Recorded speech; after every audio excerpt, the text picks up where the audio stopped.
What's the meaning of cinnabar?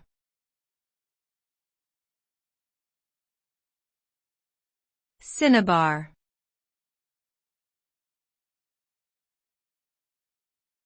Cinnabar.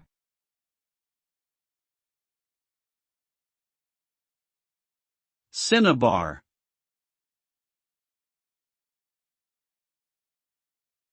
Cinnabar.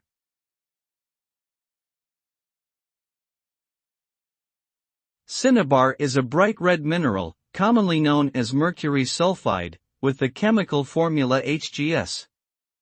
It has been used for thousands of years as a pigment and in traditional Chinese medicine. The pigment is highly toxic due to its mercury content, making it unsafe for use in many modern applications. In traditional Chinese medicine, cinnabar is believed to have healing properties and has been used to treat a variety of ailments, although its use has largely been phased out due to its toxicity. Cinnabar's bright color and historical significance make it an important material in art and cultural contexts.